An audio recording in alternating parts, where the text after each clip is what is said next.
بسم الله الرحمن الرحيم. مشاهديني الغاليين، بصبح عليكم. يا صباح الفل، يا صباح الخير، يسعد صباحكم بكل خير يا رب. النهارده هنعمل وصفه كده انا عن نفسي اول مره اجربها، بس انا معاكم هنشوف الاكلات اللي بتجيلنا غاليه من بره دي وليه وعلى ايه. يلا شوف ابني شطان ياكل المكرونه مبكبكه بالجمبري، المبكبكه بالجمبري قال طب تعالى يا عم وانا هدوقها. نبتدي من الاول مع شويه تركيز. ادي الطاسه بتاعتنا، معلقه زبده كبيره او معلقه سمنه كبيره اهي. حلو الكلام، كلام جميل. طبعا انا هعمل حاجه قبل المبكبكه عشان في حد مش بيحب الجمبري بالصلصه.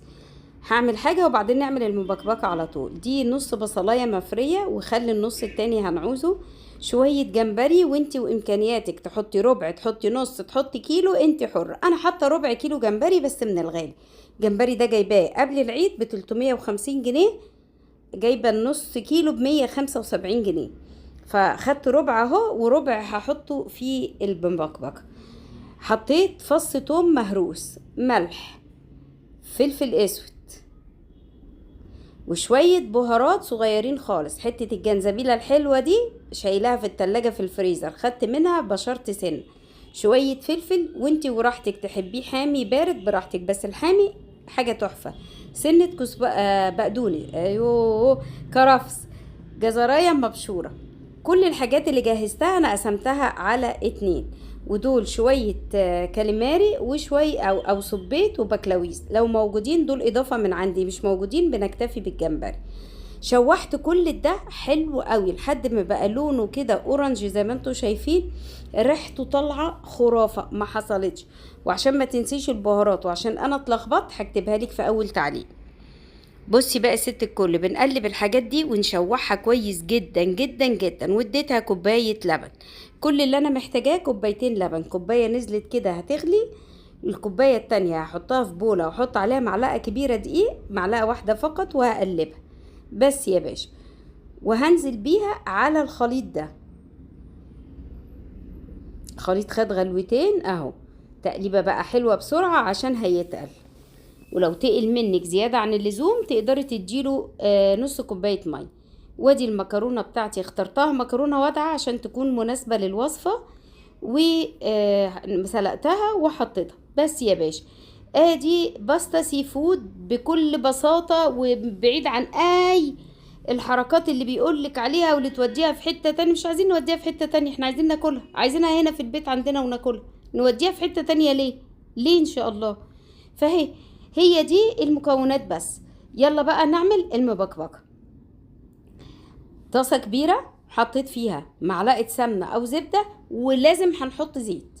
لازم هنحط زيت. وفي مرحلة ما هقول لكم ليه. نزلت بالجمبري الاول، خلي بالكم المرة اللي فاتت نزلنا بيه البصل قبل الجمبري. البصل هنا مع الجمبري مع بعض، وكل البهارات والحبشتكنات بتاعتنا. ما بحطش بهارات كتيرة، وما بحطش كمون نهائي في الاكلتين. حطيت فلفل اهو حامي ورومي، حطيت البكلاويز، وحطيت السبيت. شوح يا باشا فص توم وبصلايه والجنزبيل، وبرده الجزرية المبشورة. هي جزرية واحدة بشرتها قسمتها للوصفتين. شوية كرفس، ملح، فلفل اسود، ومعلقة بهارات. البهارات اللي عندي مشطشطة فظيعة، واخداها من الشيف محمود، وزمانه هيعرف دلوقتي ان انا واخداها من عنده. فظيعة، بضيفها لكل حاجة، كل حاجة تحفة بصراحة. هقلب كويس قوي، وهنزل بمعلقة صلصة كبيرة. قبل معلقة الصلصة معلش اعذروني، طماطماية كبيرة مبشورة. ده كرفس وده الجزر اهو. طماطماية كبيرة مبشورة او طماطميتين لو الطماطم الصغير. قلب يا باشا، قلب، خلي الطماطم كده تاخد طعم وتستوي ربع سواية. اوكي. معلقة صلصة بقى حلوة كده محترمة. او لو انتي انا شلت الجمبري الاول معلش عشان ما ينشفش ويجلد. او لو انتي عامله طماطم شايلاها في الفريزر هاتي منها يا باشا. خلاص، يبقى بعد ما استوى الجمبري ما بياخدش 10 دقايق شلناه، ونزلنا بكوبايتين ميه ومعلقه صلصه. والميه والصلصه بتتحدد كميتها على قد المكرونه اللي انا هسقطها. انا هنا سقطت 250 جرام مكرونه، يعني ربع كيلو. قلب يا باشا. من بعد ما حطينا المكرونه ما بطلش تقليب لحد المكرونه ما تستوي. سامعين؟ سامعين اهو. لهذا سموها مبكبكه، لصوت البكبكه اللي انتوا سمعتوه ده. الصلصه قلت خالص وبقت تطلع فرقيع كده وتبقبق. بس يا باشا سخنه. كنت بتمنى اغرفها لكم، بس تدروا ليش ما غرفتها؟ عشان هقدمها زي ما هي كده بالصينيه بتاعتها، وكل واحد ورزقه. انا لسه هغرف في اطباق وفي صينيه والحكايه والروايه. بنقلل المواعين يا حاجه. يلا جربي المبكبكه، اقسم بالله انتوا عارفين انتوا مش محتاجين ان انا احلف لكم.